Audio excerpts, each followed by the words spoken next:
ये क्लियर है आपको जो कल पढ़ाया था? तो प्रॉब्लम तो नहीं है इसमें? तो फाइल सिस्टम में जनरली क्या क्या प्रॉब्लम्स आती थी जिसके लिए हमें डीबीएमएस बनाना पड़ा।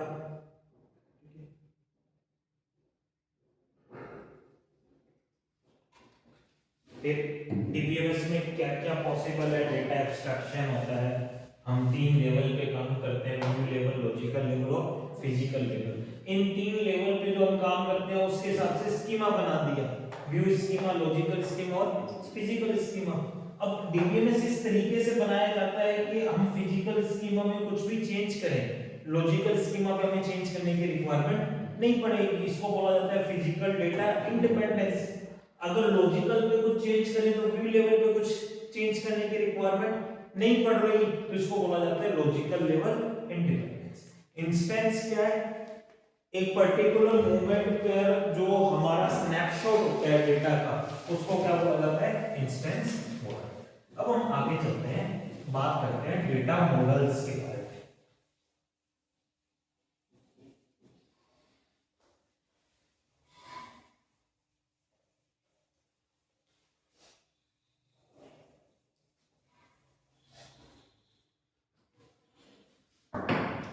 Data models, data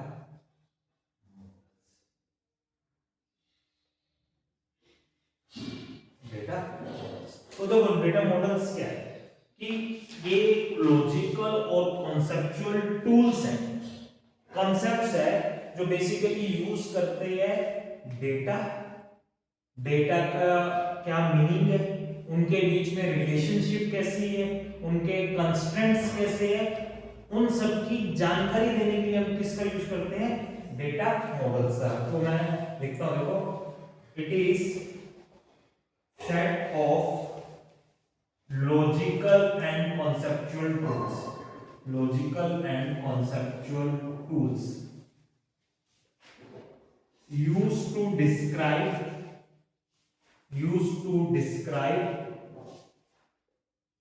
following things।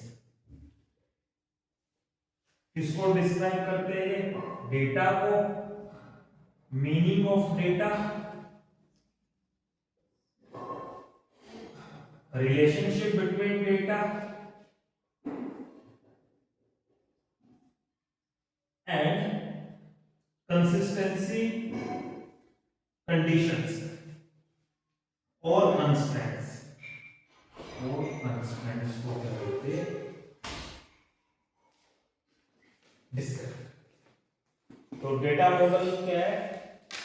हम जो डीबीएमएस यूज कर रहे हैं उसमें डेटा है, उस डेटा का क्या मतलब होगा, उन डेटा के बीच में रिलेशनशिप कैसी होगी, उनके कंस्ट्रेंट्स क्या होगा, इनको जो डिफाइन करता है, डिस्क्राइब करता है, वो क्या होते हैं? डेटा मॉडल्स होते हैं। अगर मैं इनके क्लासिफिकेशन की बात करूं तो डेटा मॉडल को हमने कई तरीके में बदला। एक होता है हिरार्किकल डेटा मॉडल, एक होता है नेटवर्क डेटा मॉडल,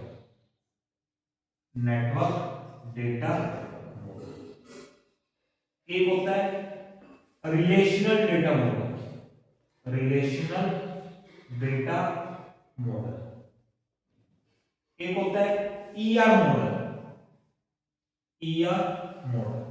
एक होता है ऑब्जेक्ट ओरिएंटेड डेटा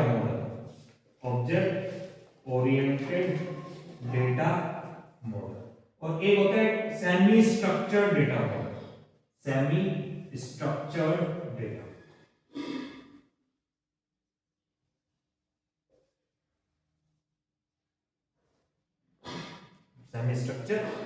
इनमें से जो सबसे ज्यादा यूज होता है वो कौन सा होता है? रिलेशनल डेटा मॉडल है। ये तो दो डेटा मॉडल है, ये ऑब्सोल्यूट हो चुके हैं,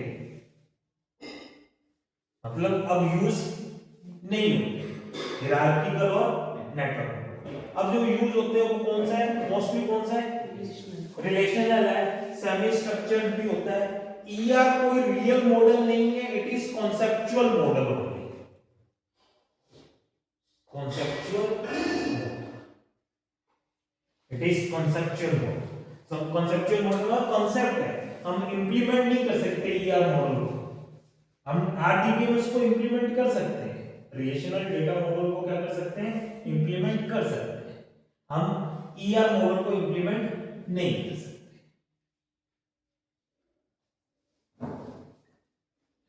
तो डेटा मॉडल्स क्या है, जो बताएंगे डेटा क्या होगा, उनका मीनिंग क्या होगा, उनके डेटा के बीच में रिलेशनशिप कैसे होगी, उनके कंस्ट्रेंट्स क्या होंगे, वो सारी चीजें डिफाइन करेंगे। तो इसमें हियरार्किकल डेटा मॉडल है, नेटवर्क डेटा मॉडल है, रिलेशनल है, ईआर है, ऑब्जेक्ट ओरिएंटेड है and semi structured data model है।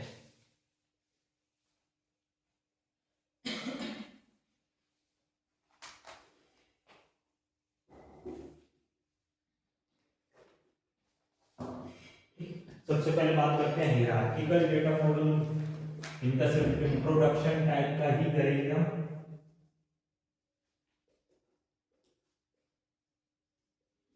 Hierarchical data model proposed in 1970 stored data records in form of tree structure,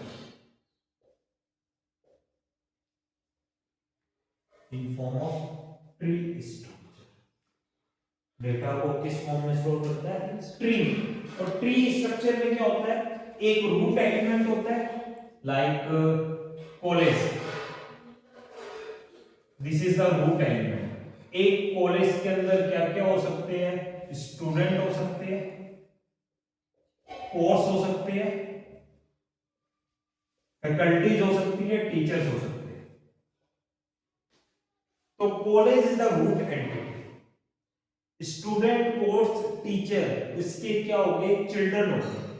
अब स्टूडेंट्स के आगे बहुत सारे क्या हो सकते हैं, स्टूडेंट हो सकते हैं, उस कॉलेज में बहुत सारे कोर्स हो सकते हैं, उस कॉलेज में बहुत सारे क्या हो सकते हैं, टीचर्स हो सकते हैं। तो ये जो स्ट्रक्चर है, इस स्ट्रक्चर को कौन सा स्ट्रक्चर बोला जाता है, हियरार्किकल ट्री स्ट्रक्चर। तो नाम भी वही है, हियरार्किकल डेटा मॉडल। इस मॉडल में हमारे जो रिकॉर्ड्स होते हैं उनको किस फॉर्म में स्टोर किया जाता है, ट्री में। तो ये किसको सपोर्ट करता है, it supports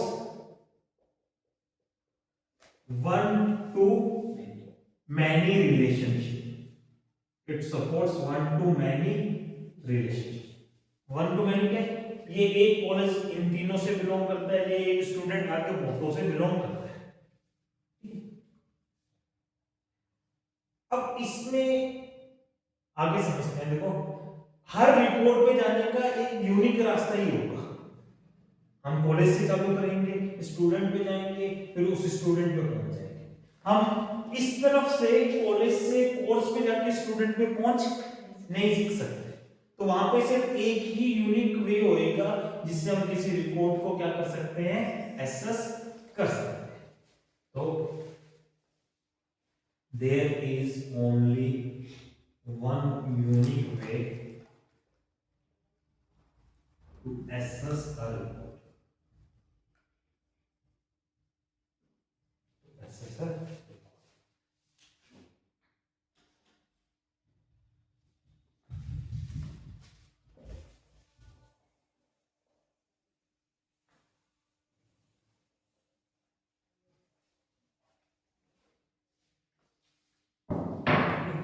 There can be many child for a parent.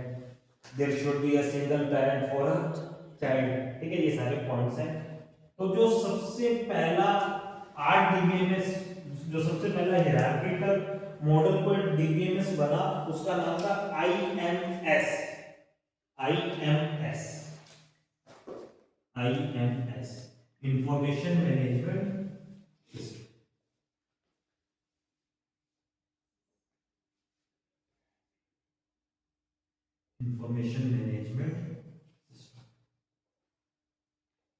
Information management system, जिसको IBM ने बनाया था। This is the first database जो किसको सपोर्ट करता था, हायरार्किकल डेटा मॉडल को सपोर्ट करता था, created by IBM, created by.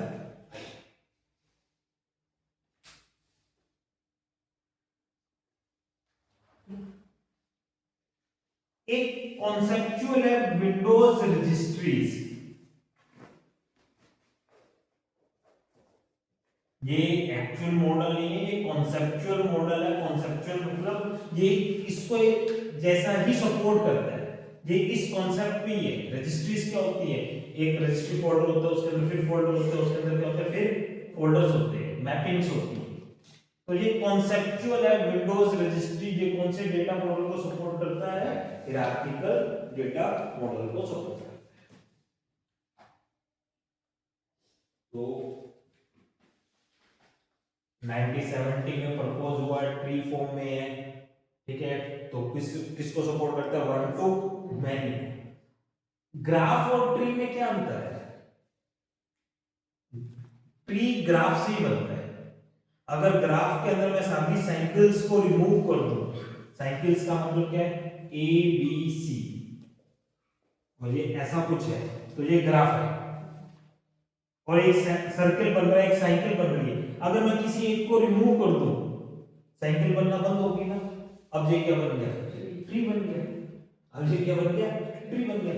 Now it is tree, ये भी अभी भी ट्री है ना, लेकिन जैसे मैं इसको जोड़ता हूं तो ये ट्री नहीं बचा, ये क्या बन गया, ग्राफ बन गया। ये क्या बन गया, ग्राफ। तो tree is a special form of graph जिसके अंदर सर्किल्स नहीं होते, क्लोज साइकिल्स नहीं होते। तो अगला जो मॉडल बनाया गया वो कौन सा मॉडल बनाया गया, नेटवर्क। अगला जो मॉडल बनाया गया वो कौन सा मॉडल बनाया गया, नेटवर्क मॉडल, जो हायरार्किकल मॉडल का एक्सटेंशन था। और ये ट्री की जगह किसको यूज करने लग गया, ग्राफ को। It is extension of network hierarchical data model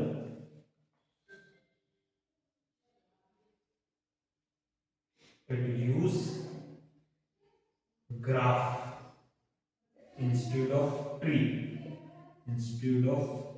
data structure.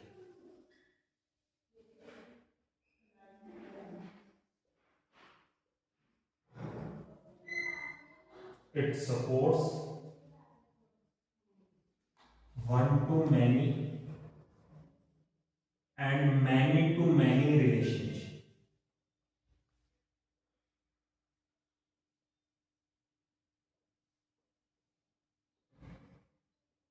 It supports one to many and many to many relationship.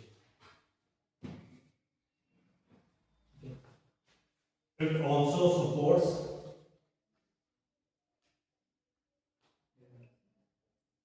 DML, data manipulation,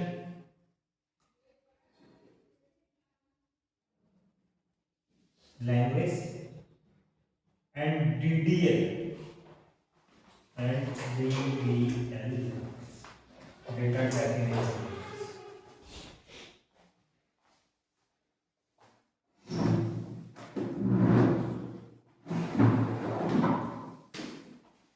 It also supports DML and DDL. It also supports DML and DDL.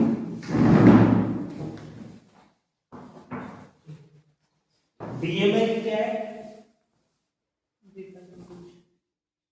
वो language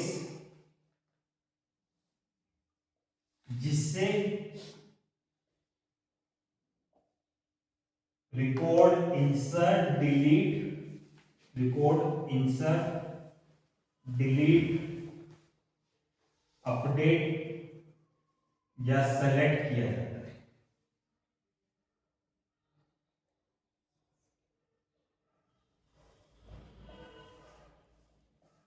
वो language जिसका use करके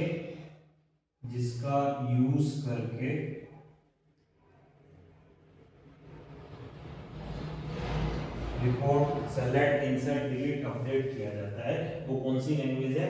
DML language. और DDL क्या होता है? जो schema बनाने के लिए यूज होती है।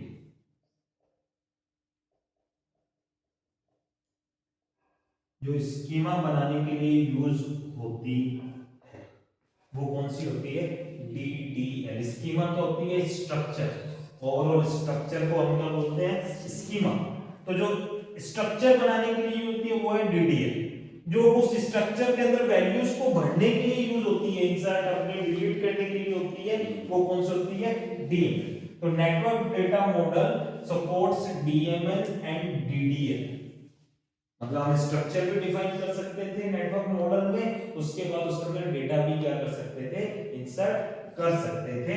तो पहला इसका जो एग्जांपल था वो था IDMS, integrated data base management system. Integrated database management system. Integrated database management system.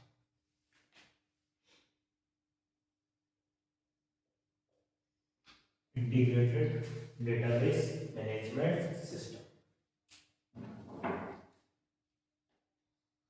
दूसरा था IDS, इंटीग्रेटेड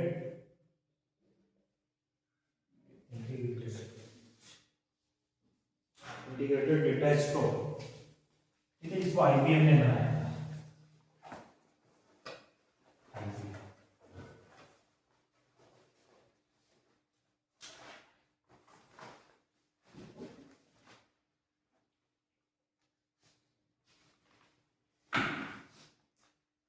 तो दूसरा जो नेट मॉडल था हमारे पास, डेटा मॉडल, वो कौन सा मॉडल था? नेटवर्क। ये भी ऑब्सोल्यूट है, मतलब लुप्त हो चुका है, अब यूज नहीं होता। हियरार्किकल भी क्या हो चुका है? लुप्त हो चुका है, अब यूज नहीं होता। तीसरा मॉडल पढ़ते हैं जो कॉन्सेप्चुअल डेटा मॉडल था, जिसका नाम है ER डायग्राम्स, जिसने सीनियर का फॉर्म भरा है उनके सिलेबस में स्पेशली लिखा हुआ है ER diagrams. ER diagrams, entity relationship diagram. Entity relationship diagrams. Basic वालों में ऐसा कुछ भी नहीं लिखा हुआ, सीनियर में लिखा हुआ है ER डायग्राम्स। ER मॉडल या डायग्राम एक ही बात है, ER मॉडल ER डायग्राम्स एक ही बात है। एंटिटी रिलेशनशिप डायग्राम या एंटिटी रिलेशनशिप मॉडल, ठीक है। इसको पीटर चैन ने प्रपोज किया था, प्रपोज्ड बाय पीटर चैन इन 1976 में इसको पीटर चैन ने प्रपोज किया था।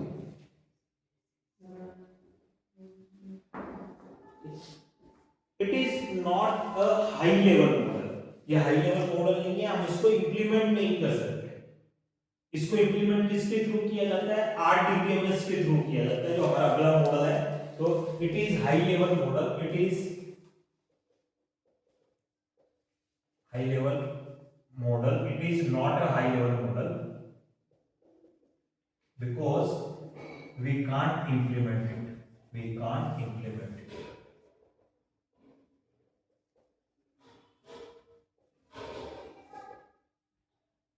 It is implemented using RDBMS, using relational DBMS।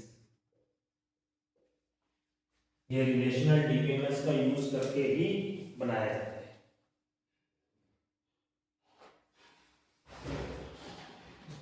It is not a complete model, mix कर दिया। It is not a complete model,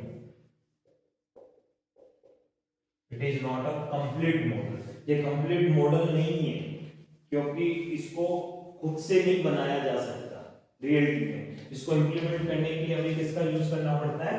relational DBMS का। अब मैं अगला पॉइंट लिख रहा हूं, it is high level model. High level model means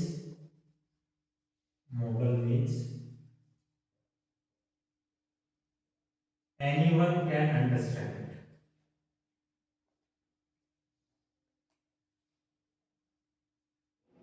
anyone can understand, कोई भी इसको समझ सकता है, कोई भी नॉन टेक्निकल पर्सन भी इसको क्या कर सकता है? समझ सकता है। तो ईआर डायग्राम्स या ईआर मॉडल्स क्या है? देखो ER models, ER diagrams is graphical representation.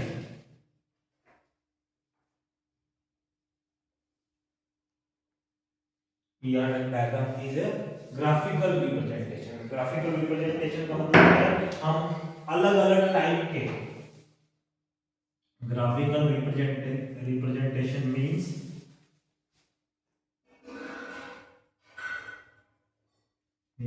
we use different types of symbols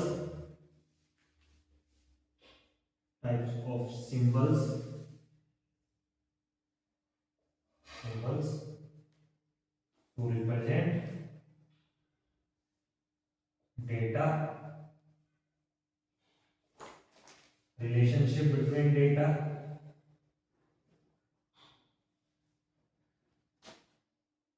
entities, etc.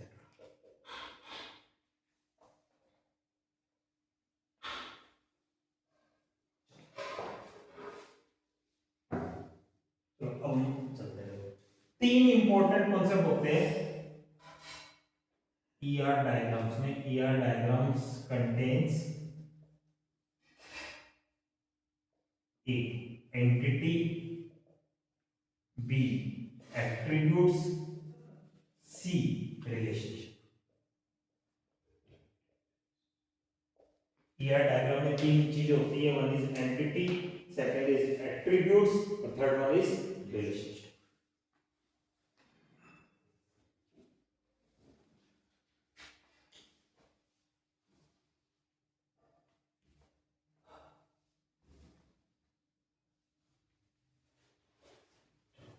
पहला लिखते हैं entity.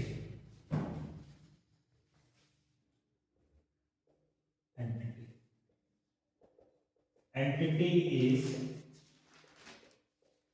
Real time objects like student, employee, book. Entity is real time, real word objects कहते हैं, real time real word objects. Student होते हैं ना, देख सकते हैं, एम्प्लॉय को देख सकते हैं, ऑब्जेक्ट्स ही है ना, बुक को देख सकते हैं।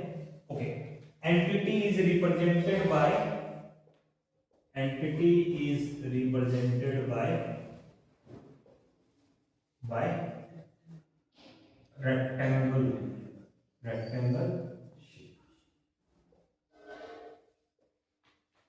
एंटिटी को कैसे रिप्रेजेंट करते हैं? Rectangle shape. ओके, देखो समझते हैं इस चीज को। ये मेरे पास एंटिटी है जिसको रेक्टेंगुलर शेप से मैंने रिप्रेजेंट किया, और इसके बीच में उस एंटिटी का क्या लिख देते हैं? हम नाम लिख देते हैं। जैसे मैंने स्टूडेंट एंटिटी बनाई है, तो यहां पे मैंने क्या लिख दिया? Student. This is name of entity, name of entity, name of entity. तो मैं रेक्टेंगुलर बॉक्स बनाऊंगा और उसके बीच में क्या लिख दूंगा? उस एंटिटी का नाम लिख दूंगा। तो मैंने एक स्टूडेंट एंटिटी बनाई। ओके,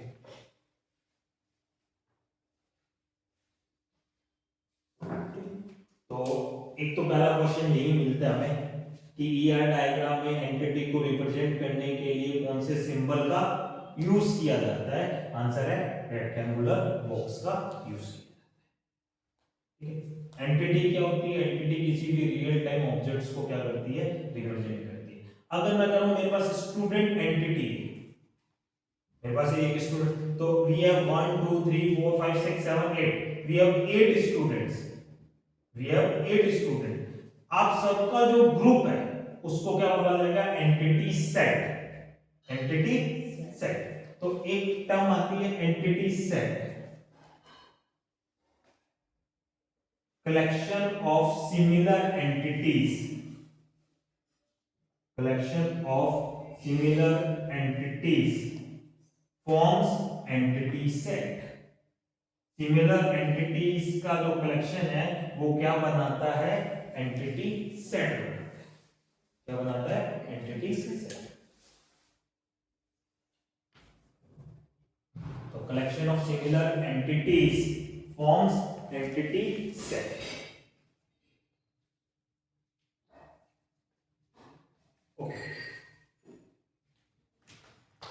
तो देखो एंटिटी सेट के लिए कोई अलग से सिंबल नहीं बनाया गया। ईआर डायग्राम में एंटिटी सेट के लिए कोई अलग से सिंबल नहीं है, रेक्टेंगुलर सिंबल ही यूज होते हैं एंटिटी सेट के लिए। तीसरी एक टर्म आती है entity instance.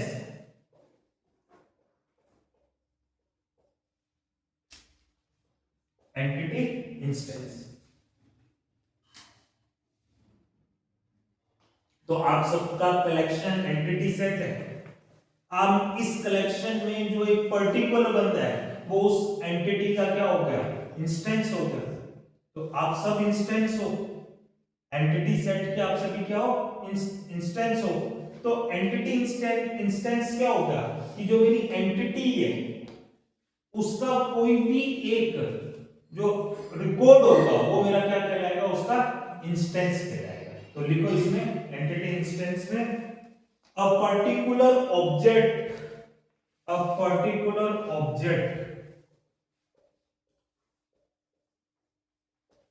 belonging to entity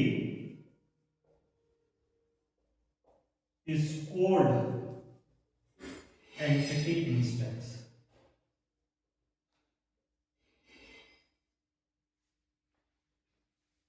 is called entity instance।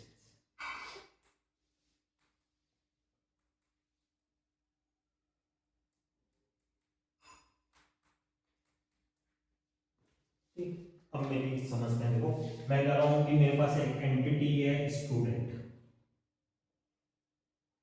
ठीक है। हम थोड़ा आगे चल रहे हैं। इस एंटिटी के पास एक एट्रीब्यूट है जिसका नाम है स्टूडेंट आईडी, और एक एट्रीब्यूट है जिसका नाम है स्टूडेंट नेम, और एक एट्रीब्यूट है जिसका नाम है एज। ये जो इलिप्स सिंबल है ना, ये किसको रिप्रेजेंट करते हैं? एट्रीब्यूट्स को। अब मैं कह रहा हूं मेरे पास 3 स्टूडेंट्स हैं, 1 2 और 3। इस स्टूडेंट की आईडी है 101, नाम है राम, एज है 35। इस स्टूडेंट की आईडी है 102, नेम है दिव्या और एज है 29। इस स्टूडेंट की आईडी है 103, नेम है कमल और एज है 27। अगर इन तीनों को मैं इकट्ठा कर दूं तो मेरे लिए क्या बन गया? एंटिटीज। और हर एक आदमी इसमें क्या है? Entity instance. तो इस स्टूडेंट एंटिटी के मेरे पास कितने इंस्टेंस है? अभी 3 है, और तीनों को इकट्ठा कर दूं तो वो मेरे लिए क्या है? Entity set. अब सपोज यहां पर इसकी आईडी 101 है, इसकी 102 है, इसकी 103 है। अगर मैं और बनाऊंगा कभी भी ये आईडी क्या नहीं होगी? डुप्लीकेट नहीं होगी। तो क्या मैं इस एंटिटी को यूनिकली आइडेंटिफाई कर सकता हूं? कर सकता हूं ना। ऐसी एंटिटी जिनको मैं यूनिकली आइडेंटिफाई कर सकता हूं वो कहलाती है स्ट्रॉन्ग एंटिटी। वो क्या कहलाती है? Strong entity. और ऐसी एंटिटीज जिनको मैं यूनिकली आइडेंटिफाई नहीं कर सकता वो क्या कहलाएगी? Weak entity. वीक एंटिटी का मतलब है उसके पास ऐसा कोई फील्ड नहीं होगा। इसका नाम राम है तो इसका नाम भी क्या हो सकता है? राम, और इसके भी सपोज ये एज क्या है? 35 है। अब कैसे यूनिकली आइडेंटिफाई करोगे? जब आपको अगर राम राम कितने मिलेंगे? 2 मिलेंगे ना। तो ऐसी एंटिटीज जिनको मैं यूनिकली आइडेंटिफाई कर सकता हूं उनको बोलते हैं स्ट्रॉन्ग एंटिटी, और ऐसी एंटिटी जिनको मैं यूनिकली आइडेंटिफाई नहीं कर सकता उनको क्या बोलते हैं। तो एंटिटी दो प्रकार की होती है, types of entities, types of entities. First strong entity,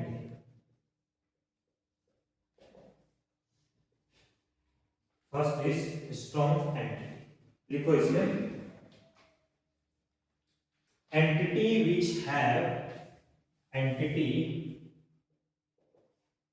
which have primary की एट्रीब्यूट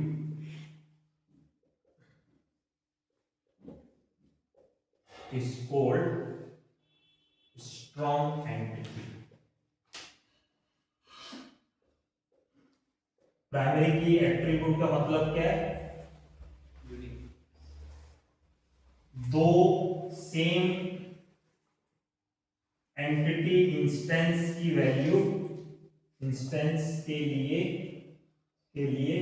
एट्रीब्यूट की वैल्यू सेम नहीं हो सकती।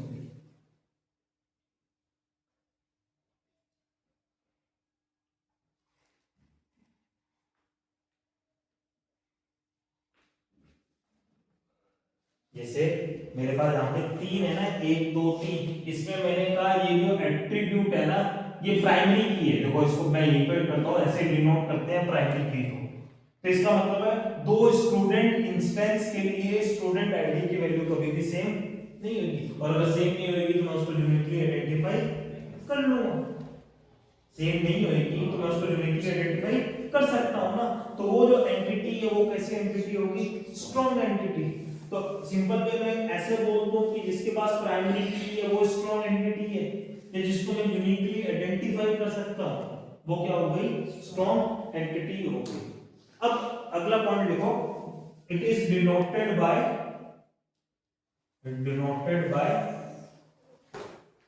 सिंगल रेक्टेंगुलर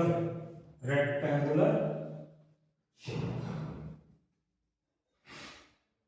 तो इसको डिनोट करने का जो सिंबल है वो यही है। यहाँ पे इसके अंदर क्या लिख देंगे, एंटिटी का नाम। जब हम वीक एंटिटी पढ़ेंगे तो हम इसको डबल रेक्टेंगुलर बना देंगे, जो डिनोट करेगी कि वो कैसी है, वीक एंटिटी। अगला लिखो, इसको डोमिनेंट एंटिटी भी कहा जाता है, also called dominant entity instance. इसको डोमिनेंट एंटिटी इंस्टेंस भी कहा जाता है।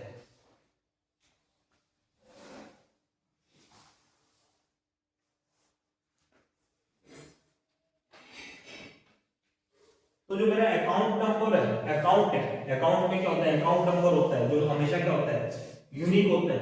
दो जगहों पर सेम अकाउंट नहीं होता, तो वो मेरी कैसे एंटिटी हो गई, स्ट्रॉन्ग एंटिटी। तो मेरी कैसे एंटिटी हो गई, स्ट्रॉन्ग एंटिटी। Clear, okay. अब सेकंड है weak entity. Second is weak entity, second one is weak entity. Entity which do not have primary key attribute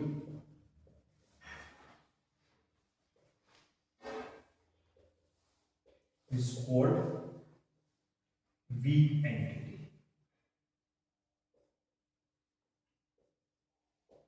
जिसके पास प्राइमरी की एट्रीब्यूट नहीं होगा उसको कैसे एंटिटी बोला जाता है, वीक एंटिटी बोला जाता है। It is denoted by double rectangular shape.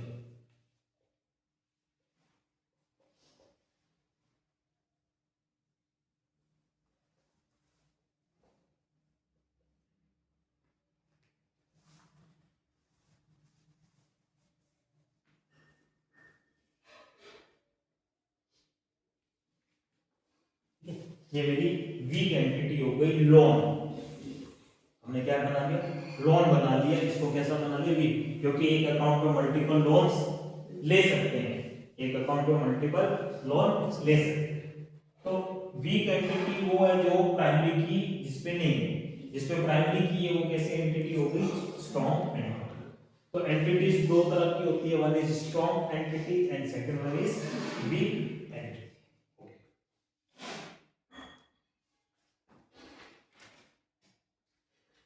आगे समझते हैं। Weak entity is also called subordinate entity. Subordinate entity, weak entity is also called subordinate entity.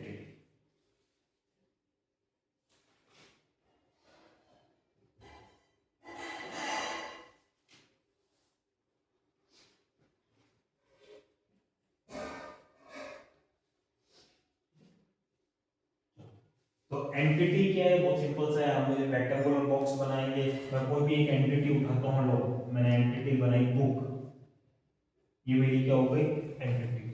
अब ये एंटिटी के पास क्या क्या हो सकता है, बुक के पास क्या होगा, बुक का नाम हो सकता है, बुक का प्राइस हो सकता है, बुक का ऑथर नेम हो सकता है,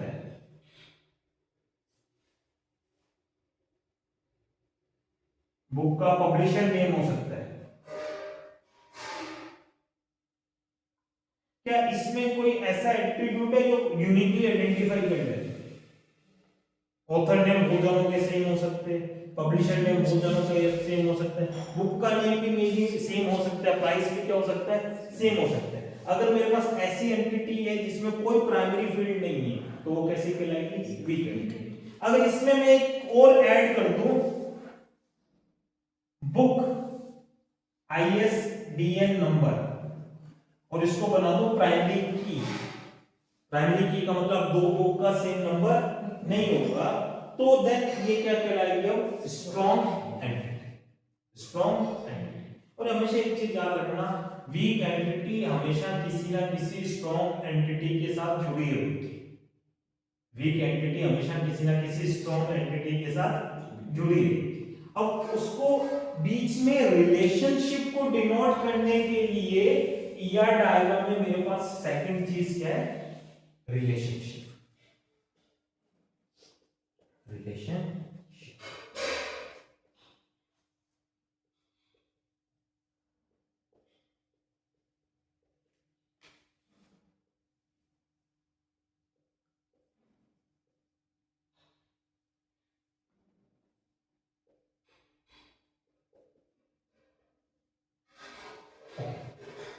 मेरे पास यहां पे दो एंटिटीज है, one is student and second one is course.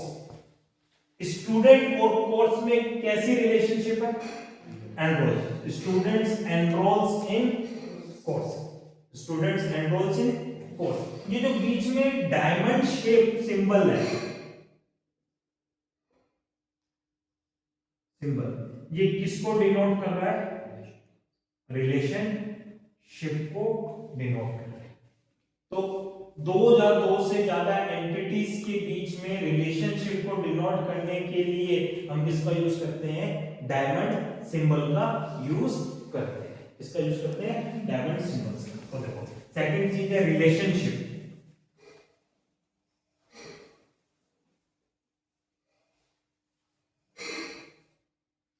Connection between entities is called relationship। मैं शॉर्ट में लिख रहा हूं रिलेशनशिप को। एंटिटी के बीच में जो कनेक्शन होता है उसको क्या बोला जाता है, रिलेशनशिप बोला जाता है।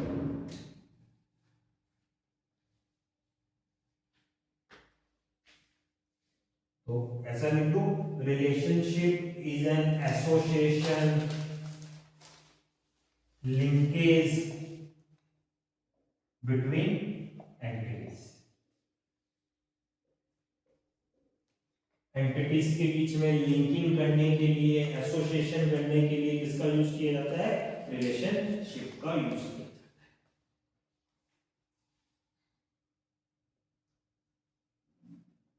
तो स्टूडेंट्स एनरोल्स इन कोर्स, अगला पॉइंट लिख रहा हूं, रिलेशनशिप को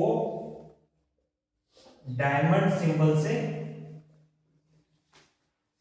से रिप्रेजेंट किया जाता है।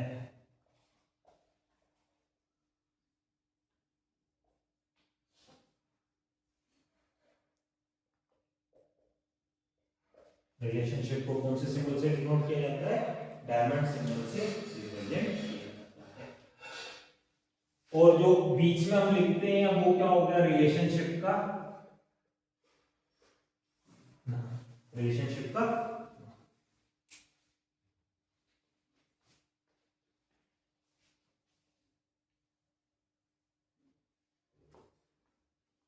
Next one is types of relationship. पहला unary, second binary, third ternary. Types of relationship, unary, binary and ternary.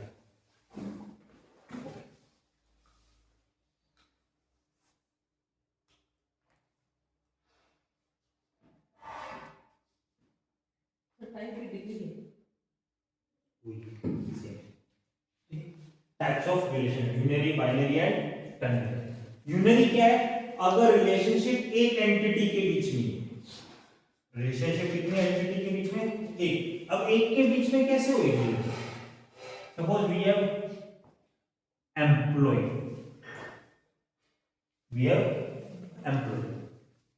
अब उसमें से कोई एक एम्प्लॉय ऐसा होगा जो मैनेजर होगा, लेकिन है तो वो भी एम्प्लॉय ना, है तो वो भी क्या है?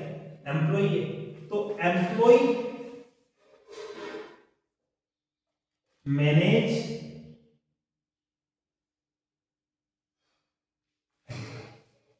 एम्प्लॉय ही एम्प्लॉय को क्या कर रहा है? मैनेज कर रहा है। एक क्लास है, क्लास में स्टूडेंट्स है, एक मॉनिटर है, वो भी क्या है? स्टूडेंट ही तो है। तो स्टूडेंट मॉनिटर्स स्टूडेंट। अब इस एम्प्लॉय को आप सिंगल चीज मत मानो, this is set of instance, set of entities. तो हमने कहा था कि एंटिटी सेट का अलग से कोई सिंबल नहीं है। तो एम्प्लॉय का मतलब एक एम्प्लॉय नहीं है, बहुत सारे एम्प्लॉय है, उनमें से कोई एक एम्प्लॉय बाकी एम्प्लॉय को क्या कर रहा है? मैनेज कर रहा है। तो ये जो रिलेशनशिप है मैनेज की, ये कितनी एंटिटीज के बीच में है? एक के बीच में है ना। तो ऐसी रिलेशनशिप को क्या बोला जाता है? और ये रिलेशनशिप कितनी एंटिटीज के बीच में है? दो के बीच में। इसमें स्टूडेंट और कोर्स के बीच में कौन सी रिलेशनशिप है? एंड्रोल्स। ये कौन सी रिलेशनशिप होगी? Binary relationship. ये कौन सी होगी? बाइनरी। टर्नरी क्या होगी? जब मेरी रिलेशनशिप तीन एंटिटीज के बीच में हो जाए।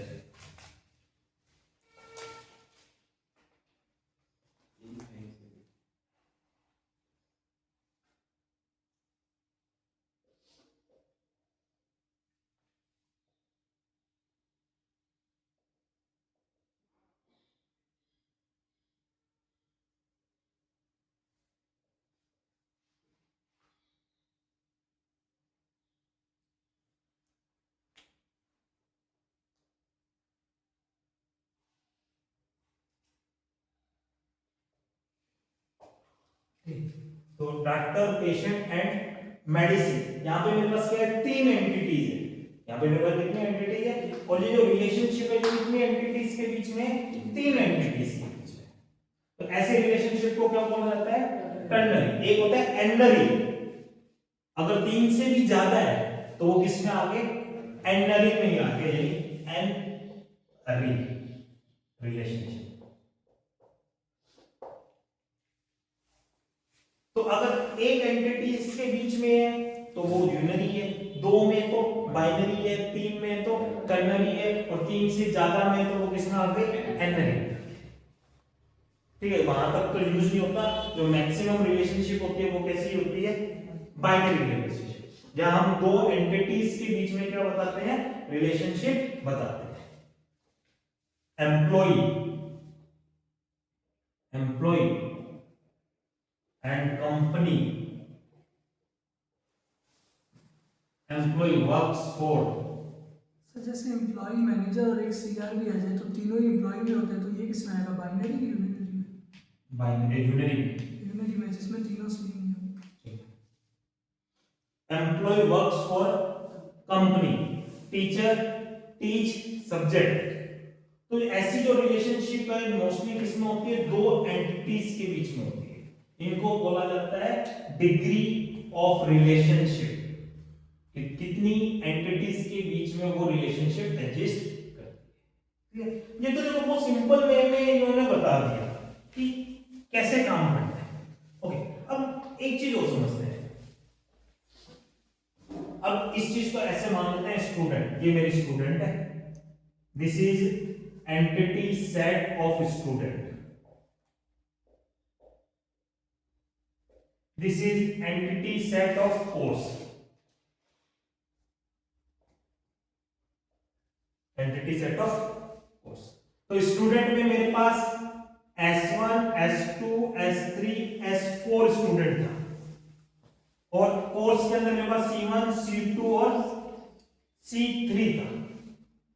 ठीक है, S1 स्टूडेंट कौन से कोर्स को बिलोंग कर रहा है, मैं सीधा बना दूं या बीच में रिलेशनशिप दिखाऊं? एनरोल्स, S1 एनरोल कर रहा है किसको, C1 को, S2 एनरोल कर रहा है और S4 एनरोल कर रहा है C2 को। अगर मैं इस तरफ से देखूं, इसकी एक एंटिटी इसकी एक से ज्यादा एंटिटी से कनेक्ट हो रही है क्या? S1 C1 से कनेक्ट हो रहा है सिर्फ, क्या S1 किसी और से भी कनेक्ट हो रहा है? नहीं। S2 किससे कनेक्ट हो रहा है? S3 तो हो ही नहीं रहा। S4 किससे हो रहा है? अगर इस तरफ मैं देखूं तो इस तरफ तो रिलेशनशिप कैसी है, 1। लेकिन अगर मैं इस तरफ देखूं, C2 यहां से कितने से कनेक्ट हो रहा है? 2 से ना। यहां पे है मैनी, यहां पे कैसी है, मैनी। तो ये जो रिलेशनशिप हुई ये कैसे हुई, 1 to मैनी, 1 to मैनी। मतलब इसका एक इसके मैनी से कनेक्ट कर सकता है, उल्टा बोल दिया, इसका एक इसके मैनी से कनेक्ट कर सकता है, इसका एक इसके मैनी से कनेक्ट कर सकता है, इसका एक इसके मैनी से कनेक्ट कर सकता है, इसका एक, ये 1 इस तरफ है और मैनी किस तरफ है, इस तरफ है, मैनी टू 1, मैनी टू 1। तो अब हमें सीखना है कि कंस्ट्रेंट्स क्या होते हैं, रिलेशनशिप पे कंस्ट्रेंट्स क्या होता है। कल हमने कहा था कंस्ट्रेंट्स क्या होती है, कंडीशंस।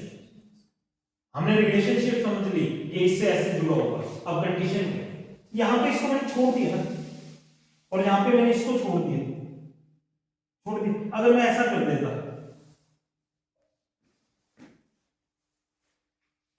इस तरफ क्या सभी एंटिटीज उस तरफ की एंटिटी से जुड़ी हुई है? नहीं। इस तरफ की क्या सभी एंटिटी इस तरफ से जुड़ी हुई है? हाँ। It is called total participation,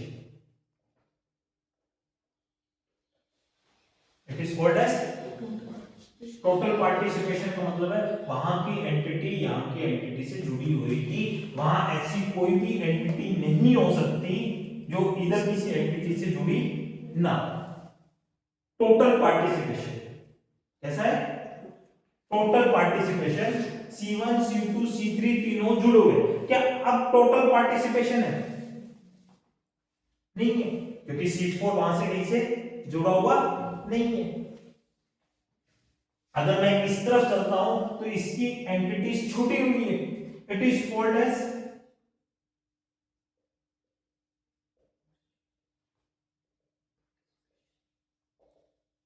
partial participation. तो टोटल पार्टिसिपेशन और पार्शियल पार्टिसिपेशन क्या बताएगा कि मिनिमम या मैक्सिमम? मिनिमम, कि इसकी मिनिमम एक एंटिटी उससे जुड़ी होनी चाहिए, तो वो क्या होगा, टोटल।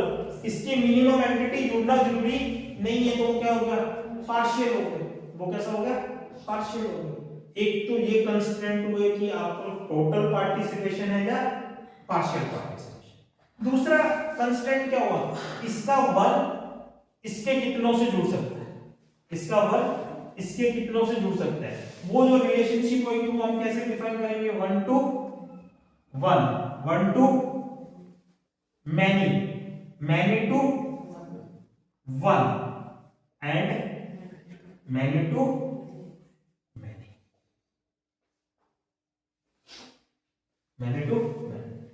यहां पे इसका एक इसके एक से जुड़ा है। अब इंडिविजुअल मत मानो, पूरे को मानो। S2 C2 से जुड़ा हुआ है, S4 किससे जुड़ा हुआ है, C3 से जुड़ा हुआ है, तो इसका एक उसके कितने से जुड़ा हुआ है, एक से जुड़ा हुआ है ना। ये जो रिलेशनशिप होगी वो कैसी है। अगर मैं आपको बोलता हूं कि दो एंटिटीज के बीच में 1 to 1 है, तो क्या यहां पे ऐसी कोई एंटिटी हो सकती है जो एक से भी रिलेशनशिप ना बना रही हो। मैं वापस रिपीट करता हूं, मैं और क्लियर कर देता हूं, पहले फिर समझूंगा।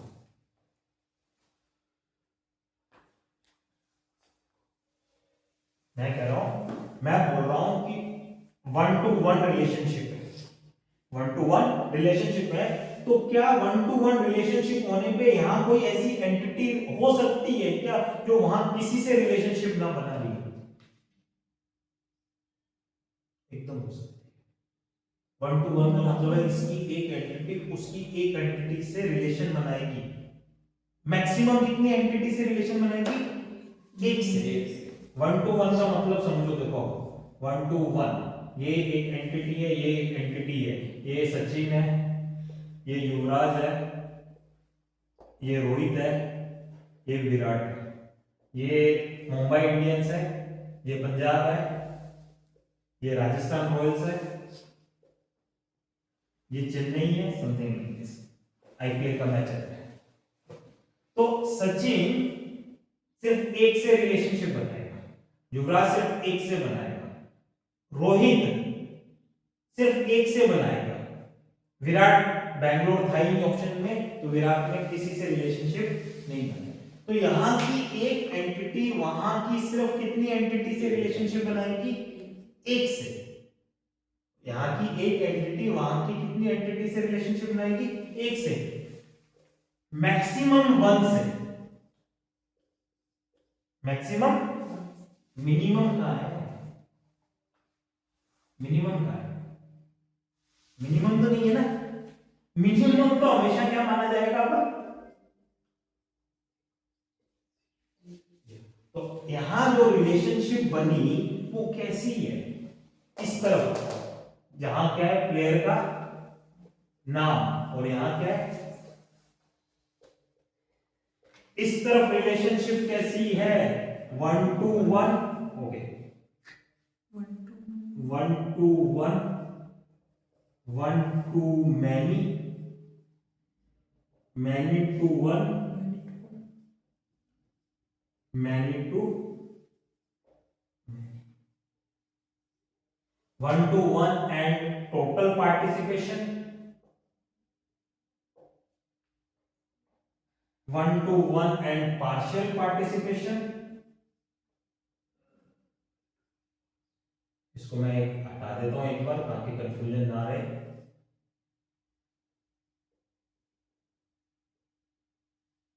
कैसे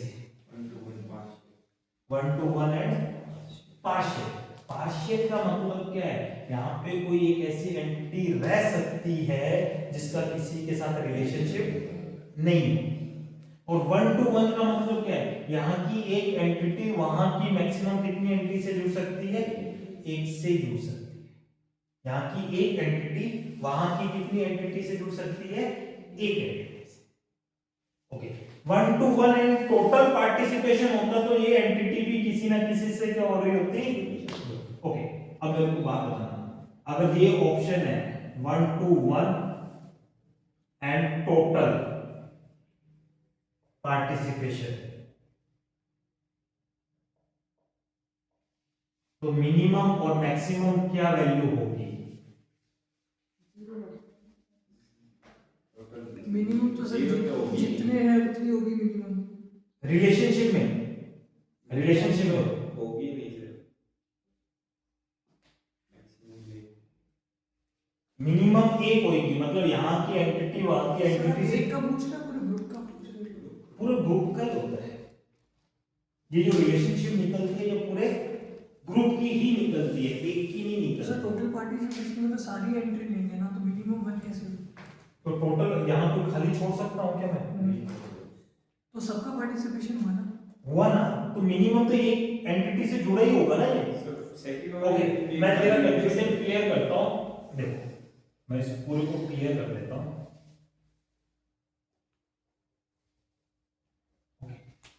अब समझना, मैं कह रहा हूँ ये मेरे प्लेयर नेम है,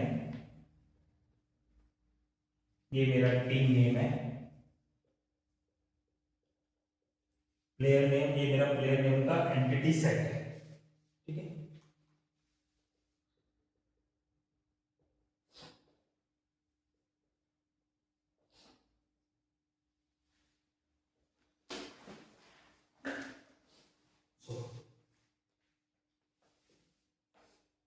ये मेरा टीम नेम से,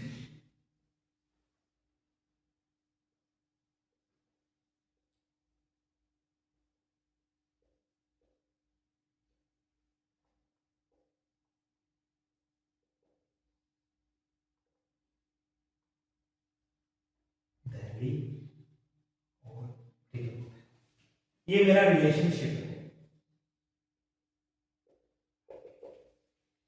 अब मुझे रिलेशनशिप बनाना है, और मैं कह रहा हूं मेरा जो रिलेशनशिप है वो है 1 to 1 and total participation, 1 to 1 and total. तो क्या ये सही है? अभी सही नहीं है। क्यों सही नहीं है? टोटल पार्टिसिपेशन क्योंकि टोटल पार्टिसिपेशन, इसका टोटल कहां हुआ? सारे कहां पार्टिसिपेट कर पा रहे हैं?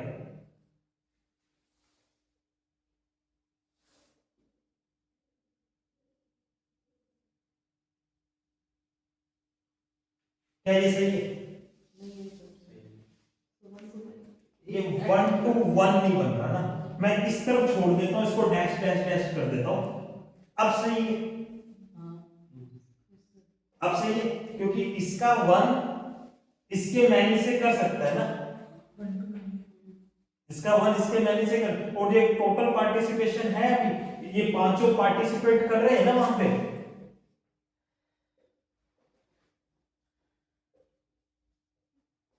मैं किस तरफ से देख रहा हूं? प्लेयर के नेम के हिसाब से।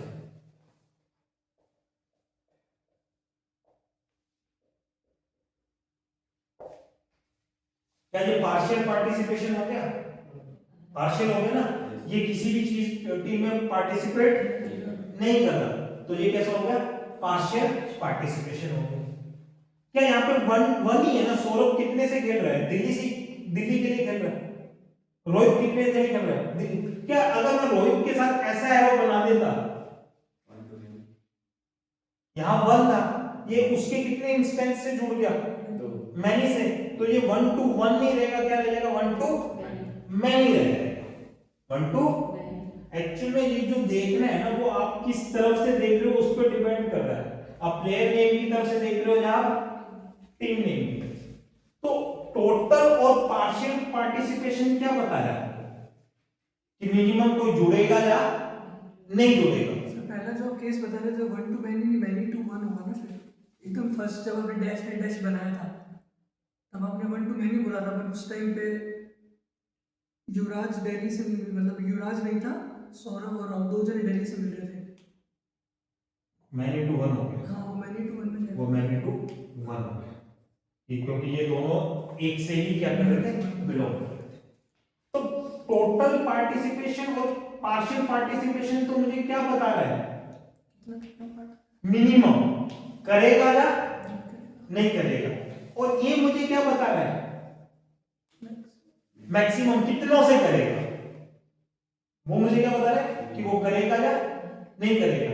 ये क्या बता रहा है?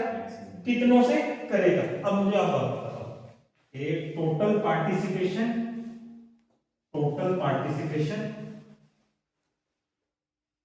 And 1 to many, total participation and, तो मिनिमम कितना होगा और मैक्सिमम क्या होगा? Total participation, sorry partial participation and one to many, one to many. तो मिनिमम क्या होगा और मैक्सिमम क्या होगा मैनी। मिनिमम 0 क्या होगा कि ये किसी से पार्टिसिपेट नहीं कर रहा, और मैक्सिमम मैनी क्या होगा कि ये तीनों किससे पार्टिसिपेट कर रहे हैं, एक से ही पार्टिसिपेट कर रहे हैं। Okay, next is total and one to one. Minimum क्या होगा, मैक्सिमम क्या होगा। टोटल का मतलब सारे पार्टिसिपेट करेंगे, और वन टू वन का मतलब एक जना कितने से पार्टिसिपेट कर सकता है, एक से ही कर सकता है। तो क्या होगा, वन टू वन।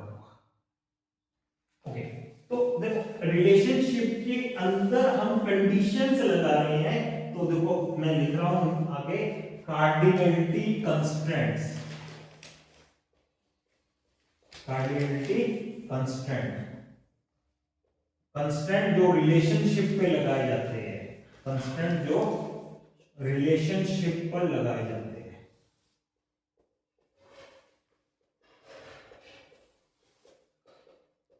कंस्ट्रेंट जो किस पे लगाए जाते हैं, रिलेशनशिप पे लगाए जाते हैं, उनको कार्डिनलिटी कंस्ट्रेंट्स बोला जाता है।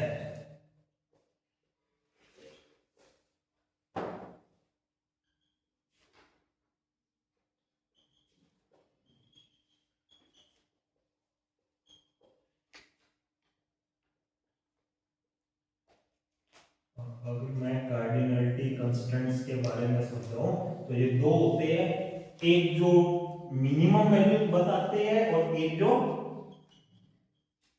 मैक्सिमम वैल्यू बताते हैं। मिनिमम वाला कौन कौन है, टोटल पार्टिसिपेशन और पार्शियल पार्टिसिपेशन। इसमें मिनिमम मैक्सिमम जो आपने लिखे हैं उसकी रिलेशन है ना, ये रिलेशन है कि टोटल पार्टिसिपेशन का वैल्यू मतलब, जो है मिनिमम मैक्सिमम की, वो इसमें रिलेशन की वैल्यू है ना, कितना रिलेशन बना रहे हैं। हाँ ये हम किसकी समझ रहे हैं, इसी की समझ रहे हैं ना। तो ये एक एंटिटी है, ये दूसरी एंटिटी है, यहाँ पे A1 A2 A3 है, यहाँ पे B1 B2 B3। तो इस तरफ से टोटल पार्टिसिपेशन है, इस तरफ से, तो मतलब इसकी हर एक एंट्री इससे एक किसी ना एक से क्या होगी, जुड़ेगी। इसकी हर एंट्री जुड़ेगी किसी ना किसी से। यहाँ पे पार्टिसिपेशन कैसा है, पार्शियल है ना, तो मतलब इसकी एंटिटी उससे जुड़े या ना जुड़े कोई जरूरी नहीं। तो ये क्या डिसाइड कर रही है, मिनिमम। मैक्सिमम कौन डिसाइड करेगा,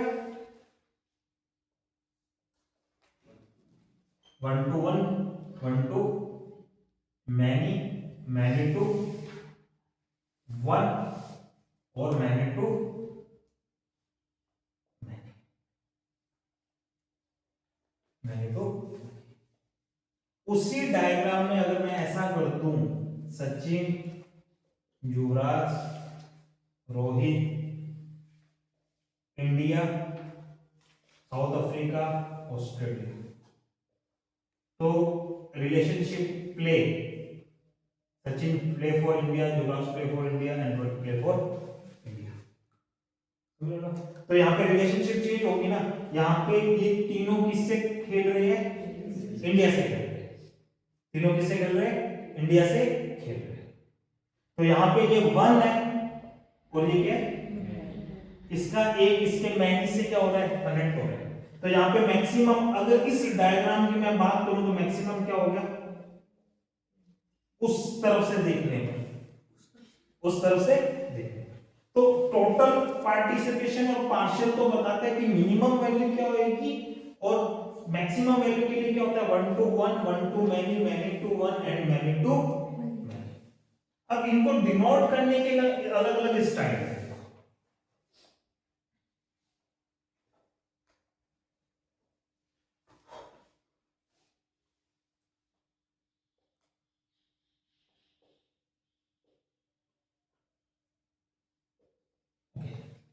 मेरे पास ये डायग्राम है, यहाँ पे मैंने सिंगल लाइन बनाई है,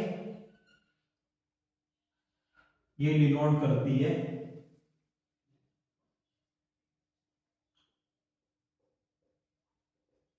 पार्शियल पार्टिसिपेशन कि ए की एंटिटी बी की एंटिटी से सारी एंटिटियां जुड़ी हुई है ऐसा जरूरी नहीं है।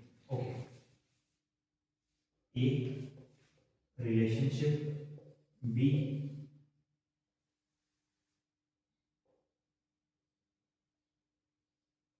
बेटर एग्जांपल ले लो।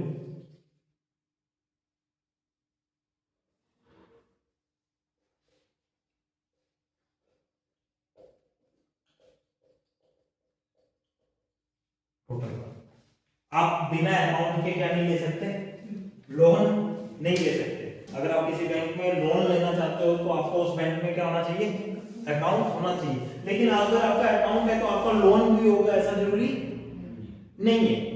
इस चीज को समझो। इधर मैं क्लियर करता हूं।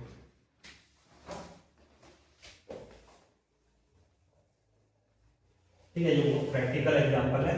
ये मेरे पास अकाउंट है A1 A2 A3 A4, ये मेरे पास लोन है L1 और L2, रिलेशनशिप है गेट्स अकाउंट एंड लोन या हैव। तो यहां से जो रिलेशनशिप है वो ऐसी है। यहाँ पे ऐसे अकाउंट हो सकते हैं जिनका वहां पे कोई रिलेशन लोन नहीं हो, लेकिन यहाँ पे ऐसा कोई लोन नहीं हो सकता जिसका कोई अकाउंट ना। तो यहाँ पे डबल लाइन डिनोट करती है किसको, टोटल पार्टिसिपेशन को, और सिंगल लाइन डिनोट करती है किसको। तो अगर मैं अकाउंट की तरफ से देखूं तो रिलेशनशिप कैसी है, पार्शियल, और अगर मैं लोन की तरफ से देखूं तो रिलेशनशिप कैसी है, टोटल। ओके, एक तो ये हो गया। अब दूसरी चीज पॉसिबल है, ऊपर मैंने क्या लिख दिया 1 1, इसका मतलब है इसकी एक एंटिटी उसकी कितनी एंटिटी से जुड़ सकती है, एक से। 1 2 m, इसकी एक एंटिटी उसकी कितनी मल्टीपल एंटिटी से जुड़ सकती है। m2 मैनी 1 और मैनी 2 मैनी 2। अब ईआर डायग्राम में सबसे बड़ी दिक्कत ही यही है कि सबने अपने अपने नोटेशन लिखे। मैंने यहां पे क्या लिखा एम एम, कईयों ने इस नोटेशन को ऐसे लिखा। यहां पे ये क्रॉस सिंबल डिनोट कर रहा है किसको, मैनी को, और सिंगल लाइन डिनोट कर रही है किसको। कईयों ने ऐसे लिखा, कईयों ने ऐसे लिखा 1 1 डॉट डॉट 5, इसकी एक एंटिटी उसकी मिनिमम एक और मैक्सिमम कितनी एंटिटी से जुड़ सकती है, 5 एंटिटी से जुड़ सकती है। ईआर डायग्राम का एक जो डिसएडवांटेज था ना वो यही था कि सब ऑथर्स ने ईआर डायग्राम में सिंबल्स को अपने अकॉर्डिंग क्या किया है, यूज। एक ने ईआर डायग्राम बनाया, दूसरे के लिए कॉम्प्लिकेशन हो जाता है उसको समझना। ओके, तो दूसरा जो चीज था वो मेरे पास थी रिलेशनशिप। रिलेशनशिप क्या करती है, दो एंटिटीज के बीच में लिंकेज को बताती है, दो एंटिटीज एक दूसरे से कैसे कनेक्ट है। ठीक है, अब दूसरा डिग्री, कितने जानों के बीच में रिलेशनशिप है, एक के बीच में यूनरी, दो के बीच में बाइनरी, तीन के बीच में टर्नरी, चार के बीच में एंडरी, उसके बाद जितनी भी। अब रिलेशनशिप को हो गई, अब है उस पे कंडीशंस। क्या एक एंटिटी के सभी इंस्टेंस दूसरी एंटिटी के साथ जुड़े रहेंगे, या कुछ इंस्टेंस जुड़ सकते हैं और कुछ नहीं जुड़ सकते। इस बेस पे दो कर दिया, टोटल और पार्शियल, टोटल और पार्शियल। अगर सबको जुड़ना कंपलसरी है तो टोटल हो गया, अगर जुड़ना कंपलसरी नहीं है तो पार्शियल हो गया। तो लोन को जुड़ना कंपलसरी था अकाउंट में, टोटल। फिर किया ये, तो ये बताया आपने जुड़ेगा या कितने जुड़ेंगे, कितने जुड़ेंगे, एक जुड़ेगा, दो जुड़ेंगे, 10 जुड़ेंगे, तो उस हिसाब से 4 बना दिए, 1 to 1, 1 to many, many to 1 और many to many। क्लियर। तो एक होती है एंटिटी, दूसरे होते हैं रिलेशनशिप, तीसरे होते हैं एट्रीब्यूट्स। तीसरे क्या होते हैं, एट्रीब्यूट। तो किसी भी एंटिटी के फीचर्स को बताने के लिए, प्रॉपर्टीज को बताने के लिए हम किसका यूज करते हैं, एट्रीब्यूट्स का यूज करते हैं। Attributes are used to define properties for an entity. Properties कह दूं, fields कह दूं for an entity. It is represented by oval symbol. Represented by oval symbol. ये किससे रिप्रेजेंट होगी? ओवल सिंबल से.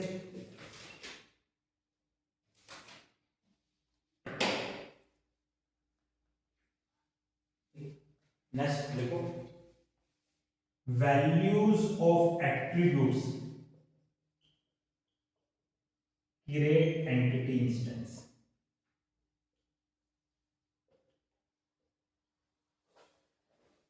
Value of attribute create entity instance.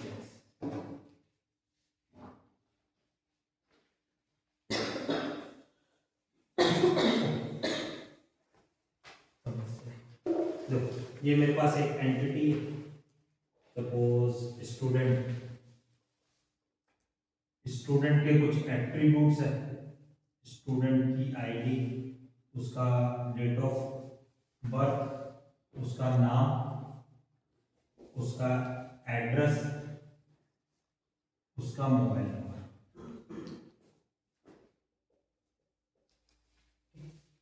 It is represented by Oval symbol. ठीक है. And connected by lines. And connected by lines. और किस line से क्या होती है? कनेक्ट होता है. Connected by lines. ओके. अब समझो इस तीसरे पॉइंट को समझो. Values of attributes create entity instance.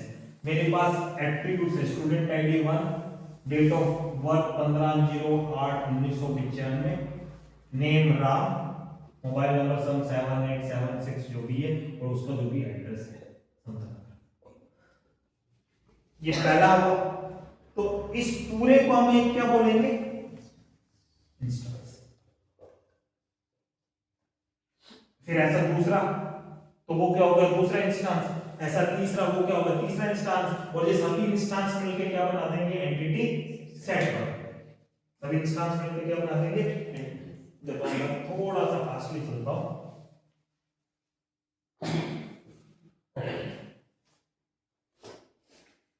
यहां पे मैंने स्टूडेंट के 5 एट्रीब्यूट्स बनाए हैं ना. इसमें से स्टूडेंट आईडी एक ऐसा एट्रीब्यूट है जिसमें कभी भी दो एंटिटी इंस्टेंस की वैल्यू सेम नहीं होगी. तो इसको बोलते हैं प्राइमरी की एट्रीब्यूट. कौन सा एट्रीब्यूट? सिंपल की एट्रीब्यूट. ठीक है. प्राइमरी की बोल दो. इसको कैसे डिनोट किया जाता है? इसके नीचे क्या लगा दो? अंडर. इसके नीचे क्या लगा दो? अंडर. ठीक है. तो सबसे सिंपल एट्रीब्यूट है. दिस इज प्राइमरी एट्रीब्यूट की एट्रीब्यूट. ओके. नेम एट्रीब्यूट है. इसकी सिंगल वैल्यू आएगी. नेम क्या होगा? सिंगल होगा. तो इस एट्रीब्यूट को बोल देते हैं single value attribute. Single value attribute. और इसको कोई स्पेशल सिंबल से डिनोट नहीं किया जाता, इसी से किया जाता है. लेकिन जो एड्रेस है ना, एड्रेस आगे फिर से ऐसा हो सकता है. एरिया नेम, सिटी नेम हो सकता है.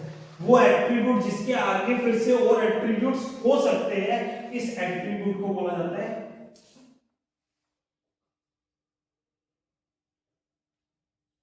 Composite attribute. और इसको कैसे डिनोट किया जा रहा है? ऐसे. इसको कैसे डिनोट किया जाता है? ऐसे. डीओपी चेंज होती है क्या? इसको बोला जाता है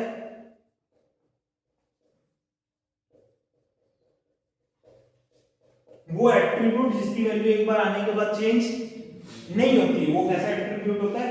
स्टोर्ड एट्रीब्यूट. ओके. एज. अगर मेरे पास डीओपी है तो क्या मैं एज कैलकुलेट कर सकता हूं? क्या कर सकता हूं ना. इसको बोला जाता है डिराइव्ड एट्रीब्यूट. तो अब इसको डिनोट करने का एक और सिंबल आ गया डिराइव्ड एट्रीब्यूट को, दिस इज डिराइव्ड।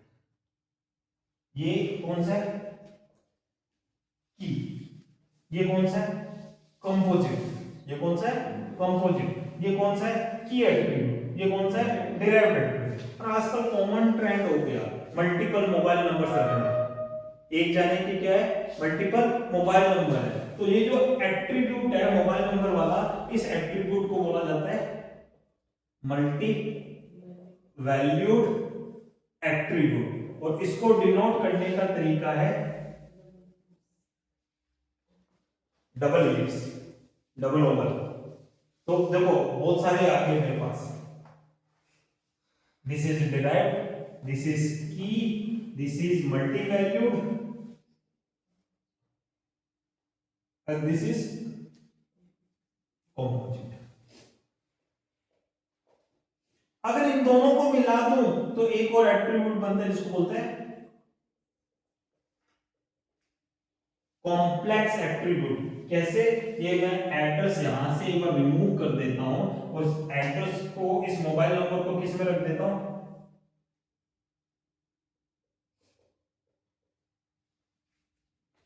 किस में रख देता हूं? एड्रेस फील्ड में रख देता हूं। अब एड्रेस फील्ड आगे किसको कंटेन कर रही है? Area name, city name and mobile number को।